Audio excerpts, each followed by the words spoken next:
what it is that we love about America. I want to thank all of you for braving the cold and the crowds and traveling in some cases thousands of miles to join us here today. Welcome to Washington, and welcome to this celebration of American renewal.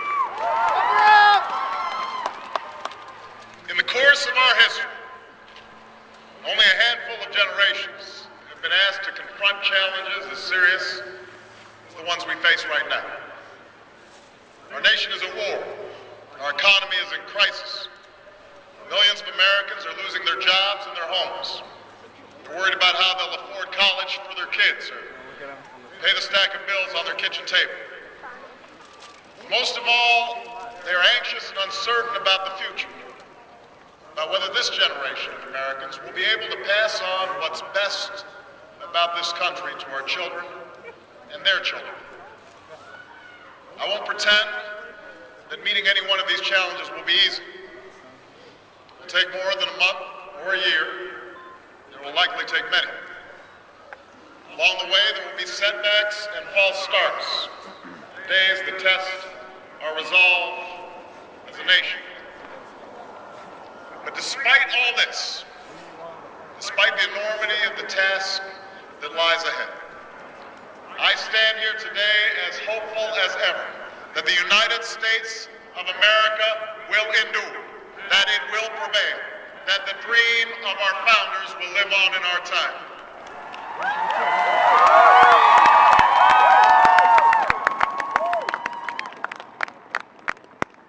What gives me hope is what I see when I look out across this mall. From these monuments are chiseled those unlikely stories that affirm our unyielding faith. The faith that anything is possible in America. Rising before us stands a memorial to a man who led a small band of farmers and shopkeepers in revolution against the army of an empire, all for the sake of an idea. On the ground below is a tribute to a generation that withstood war and depression. Men and women like my grandparents who toiled on bomber assembly lines, marched across Europe to free the world from tyranny's grasp. Directly in front of us is a pool that still reflects the dream of a king, the glory of a people who marched and bled so that their children might be judged by their character's content. And behind me, watching over the union he saved, sits the man who in so many ways made this day possible. And yet, as I stand here today, what gives me the greatest hope of all is not the stone and marble that surrounds us, but what fills the spaces in between. It is you, Americans of every race and region and station, who came here because you believe in what this country can be and because you want to help us get there.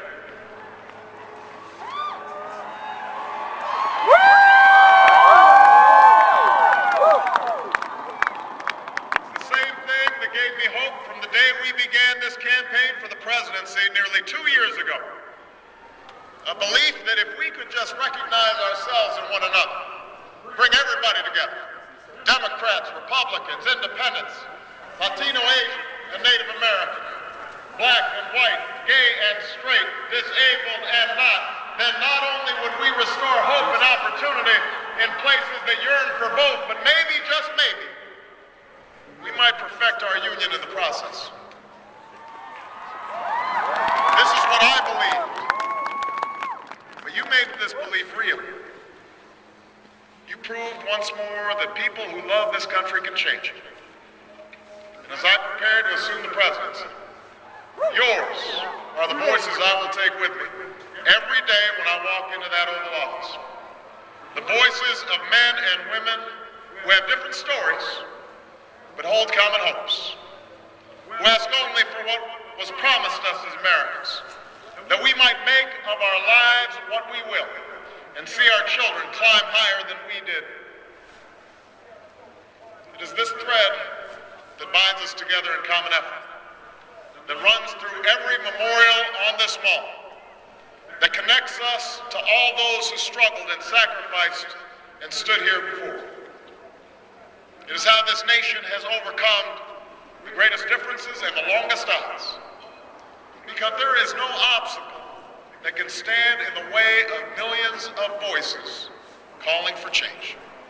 That is the belief with which we began this campaign, and that is how we will overcome what ails us now.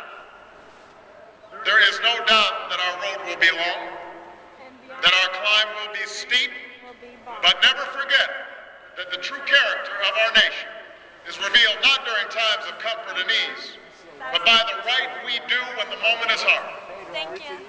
I ask you to help reveal that character once more, and together we can carry forward as one nation and one people the legacy of our forefathers that we celebrate today.